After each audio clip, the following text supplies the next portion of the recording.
সুলতান আল্প আরসালানের শাসনকালের বেশিরভাগ সময় কেটেছে যুদ্ধবিগ্রহ সামাল দিতে।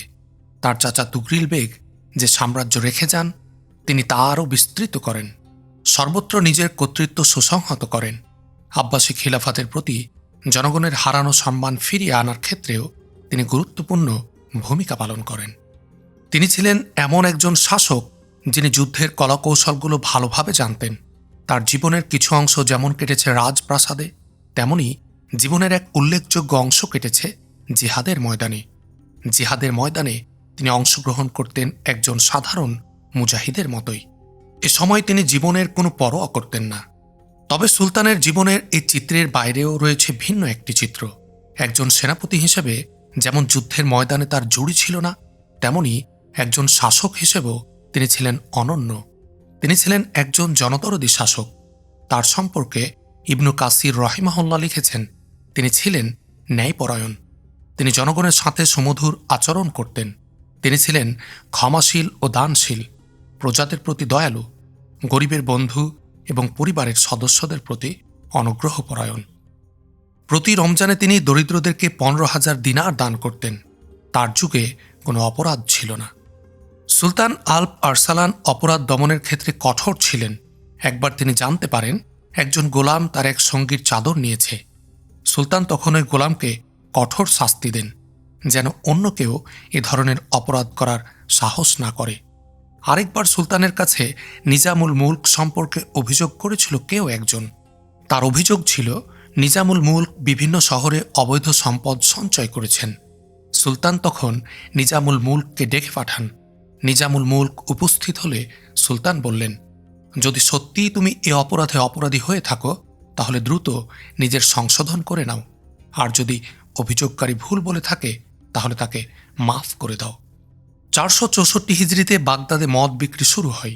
শায়েখ আবু ইসহাক সিরাজি এ সময় কঠোর পদক্ষেপ গ্রহণ করেন। তিনি সুলতানকে লিখিত আকারে এ বিষয়ে অবগত করেন। সুলতান দ্রুত এ বিষয়ে পদক্ষেপ নেয়ার আদেশ দেন। অল্প কদিনের মধ্যে অপরাধীদের পাকড়াও করা হয়। মদ বিক্রি বন্ধ হয়ে যায়। সুলতান আল্প আরসালানের শাসনামলে মুসলমানদের শিক্ষা ব্যবস্থায় এক নতুন যুগের সূচনা হয়। সুলতান নিজেই ছিলেন পৃষ্ঠপোষক। 457 হিজরির কথা। সুলতান আল্প আরসালান গেলেন নিশাপুর ভ্রমণে।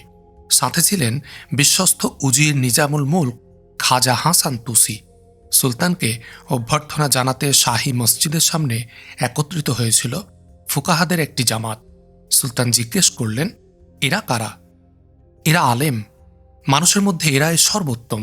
দুনিয়ার স্বাদ ত্যাগ করে তারা নিজেদের ব্যস্ত রেখেছেন আত্মার উৎকর্ষ সাধনে। নিজামুল মুলক জবাব দিলেন। আলেমদের বেশভূষা ও কথাবার্তায় প্রভাবিত হলেন সুলতান। নিজামুল মুলক লক্ষ্য করলেন সুলতানের মনোভাব। তিনি দেখলেন দীর্ঘদিন থেকে মনের ভেতর যে ইচ্ছা পুষে রেখেছেন তা প্রকাশ করার সময় এখনই। সুলতান, আপনি অনুমতি দিলে প্রতিটি শহরে এমন একটি প্রতিষ্ঠান তৈরি করা যাবে যেখানে এই আলেমরা থাকবেন। তাদেরকে রাষ্ট্রের পক্ষ থেকে বেতন ভাতা দেয়া হবে। তারা সকল পার্থিব ব্যস্ততা থেকে অবসর হয়ে নিজেদেরকে ইলম চর্চায় ব্যস্ত রাখবেন এবং তারা সুলতান ও তার সাম্রাজ্যের জন্য দোয়া করবেন। নিজামুল মুলক বললেন। সুলতান খুশি হয়ে অনুমতি দিয়ে দিলেন। অনুমতি পেয়ে নিজামুল মুলক বিভিন্ন শহরে বার্তা পাঠিয়ে মাদ্রাসা নির্মাণের আদেশ দিলেন। সে বছরই বিভিন্ন শহরে মাদ্রাসা নির্মাণের কাজ শুরু হয়। আর এভাবেই মুসলমানদের শিক্ষা ব্যবস্থার এক নতুন যুগের সূচনা হয়। নিজামুল মুলকের আদেশে বাগদাদ, বলখ, নিশাপুর, হেরাত, ইস্পাহান, বসরা, মার্ভ, তাবরিস্তান, মসুল এসব শহরে মাদ্রাসা নির্মাণ করা হয়। যেহেতু নিজামুল মুলকের আদেশে এসব মাদ্রাসা প্রতিষ্ঠিত হয়েছিল, তাই সবগুলো মাদ্রাসাকে জামিয়া নিজামিয়া নামে নামকরণ করা হয়। তবে একটি থেকে অন্যটিকে পৃথক করার জন্য প্রতিটি মাদ্রাসার নামের শেষে সে শহরের নাম বলা হতো। যেমন জামিয়া নিজামিয়া নিশাপুর, জামিয়া নিজামিয়া বাগদাদ, জামিয়া নিজামিয়া বলখ।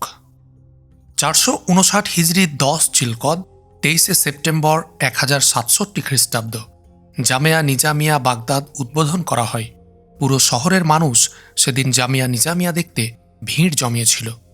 উদ্বোধনী দার্স দিয়েছিলেন শায়খ আবু নসর বিন সাব্বাগ।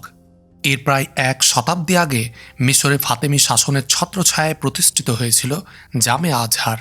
এখান থেকে ছড়াচ্ছিল শিয়া মতবাদের বিষবাষ্প। শিয়াদের এই বুদ্ধিবৃত্তিক লড়াইয়ের মোকাবিলা করতে জামেয়া নিজামিয়া শক্তিশালী ভূমিকা পালন করেছে। একটা সময় মুসলিম বিশ্বের সর্বত্র এ মাদ্রাসার 2-4 জন ছাত্র পাওয়াই যেত। এখানে পড়েছিলেন কাজী বাহাউদ্দিন সাদ্দাদ। তিনি ছিলেন সুলতান সালাহ উদ্দিন আইবির একান্ত সহচর ও জীবনীকার। তিনি হালাবের কাজী ছিলেন। জামেয়া নিজামিয়াতে তিনি 4 বছর মুঈদ হিসাবে দায়িত্ব পালন করেন। এখানে পড়েছিলেন আবু ইসহাক ইব্রাহিম বিন মুহাম্মদ বিন নাবহানও। তিনি ছিলেন ইমাম গাজালির ছাত্র। পড়েছেন বিখ্যাত কবি আবু ইসহাক ইব্রাহিম বিন ইয়াহিয়া। নিজামুল মুলকের একটি উদ্যোগের ফলে ইসলামী শিক্ষা ব্যবস্থায় এসেছিল বৈপ্লবিক পরিবর্তন। জামিয়া নিজামিয়া বাগদাদ টিকেছিল 14 শতাব্দীর শেষ দশক পর্যন্ত।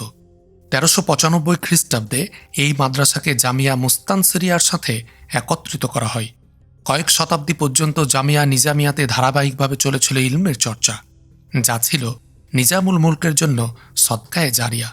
জামিয়া নিজামিয়ার আগেও নিশাপুর, মিশর ও গজনীতে কয়েকটি মাদ্রাসা নির্মাণ করা হয়েছিল, কিন্তু জামিয়া নিজামিয়ার খ্যাতি ও অবদান ছিল সেসব মাদ্রাসা থেকে অনেক বেশি। যুগের নিষ্ঠুর থাবার সাথে লড়াই করে এই মাদ্রাসা টিকেছিল কয়েক শতাব্দী। হালাকু খানের হাতে বাগদাদ পতনের কিছুদিন পরেই এই মাদ্রাসা আবার মাথা তুলে দাঁড়ায়। এর প্রায় 1 শতাব্দী পর 1362 খ্রিস্টাব্দে এই মাদ্রাসা সফর করেছিলেন ইবনে বতুতা। তখনও তিনি বলেছেন এই মাদ্রাসা অতুলনীয়। নিজামুল মুলক যে উদ্যোগ নিয়েছিলেন তার পেছনে ছিল সুলতান আল্প আরসালানের পৃষ্ঠপোষকতা। সুলতান অনুমতি দেওয়ার ফলে নিজামুল মুলক বিভিন্ন অঞ্চলে শিক্ষা প্রতিষ্ঠান নির্মাণ করেন।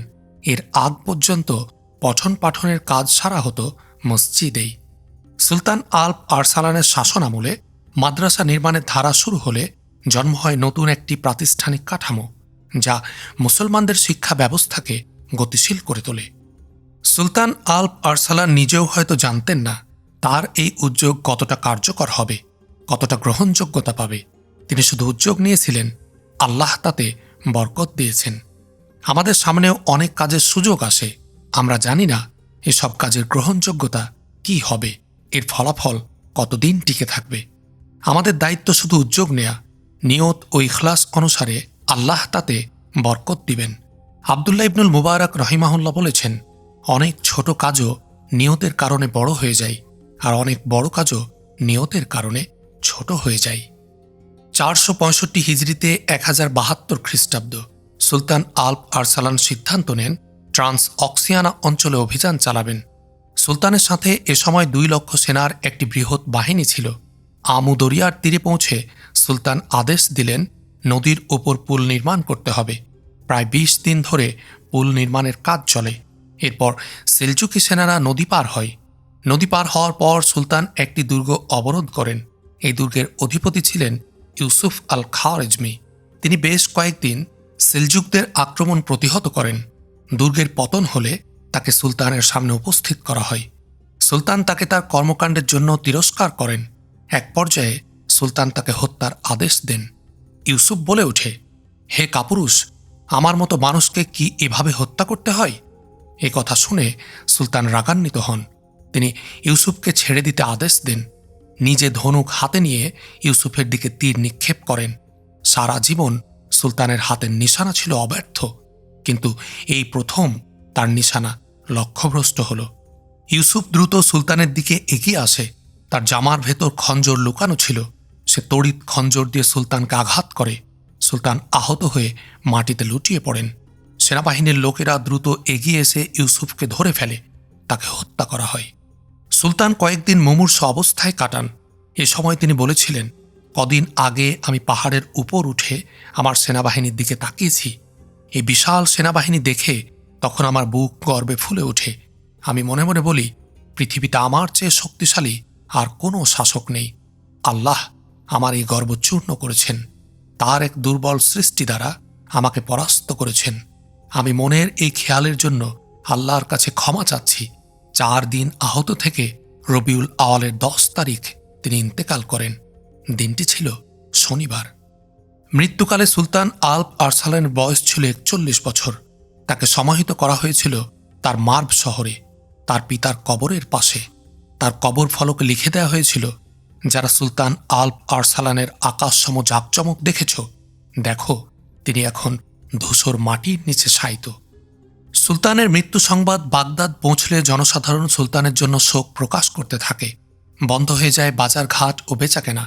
খলিফা নিজেও সুলতানের মৃত্যুতে কষ্ট পেয়েছিলেন। মৃত্যুর আগে সুলতান অলি আহদ হিসাবে তার পুত্র মালিক শাহকে মনোনীত করে গিয়েছিলেন। মালিক শাহ খলিফার কাছে একটি পত্র লিখে পিতার মৃত্যু সংবাদ জানান এবং খুতবার জন্য অনুমতি চান। খলিফা এ অনুরোধ মঞ্জুর করেন। সুলতান আল্প আরসালানের ইন্তেকালের মধ্য দিয়ে ইসলামের ইতিহাসের একটি স্বর্ণালী যুগের অবসান হয়। ইমাম জাহাবি লিখেছেন, তিনিই ছিলেন প্রথম শাসক যাকে বাগদাদের মিম্বরে সুলতান বলে ঘোষণা করা হয়। তিনিই ছিলেন প্রথম কোনো তুর্কি শাসক যিনি ফুরাত নদী অতিক্রম করেছিলেন। সুলতান ছিলেন দীর্ঘদেহী, সুদর্শন, তার দাড়ি ছিল ঘন ও লম্বা, নিশানাতে ছিলেন খুবই দক্ষ, চেহারায় ছিল ব্যক্তিত্বের ছাপ। কেউ তার সামনে উপস্থিত হলে প্রভাবিত না হয়ে পারত না। তার দিকে তাকানো মাত্রই এক ভীতির সঞ্চার হতো। তিনি সব সময় লম্বা টুপি পরতেন। সুলতান আল্প আরসালানের জীবন পর্যালোচনা করলে আমরা দেখি তিনি নিজেকে উম্মার কল্যাণে নিয়োজিত করেছিলেন। নিরুপদ্রব জীবনের বদলে যোদ্ধার জীবনই তার কাছে প্রিয় হয়ে উঠেছিল। উম্মার দুর্দিনে তিনি ছিলেন উম্মার আশার আলো।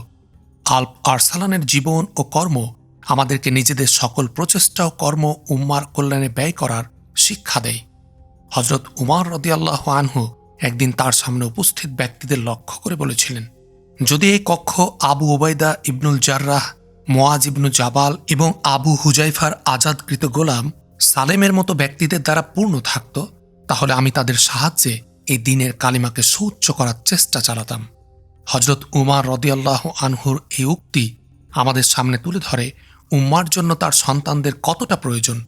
উম্মার জন্য কিছু ব্যক্তিত্ব প্রয়োজন যারা নিজেদের কোরবান করে উম্মার কল্যাণ সাধনে কাজ করে যাবেন। সুলতান আল্প আরসালান ছিলেন এমনই একজন ব্যক্তিত্ব।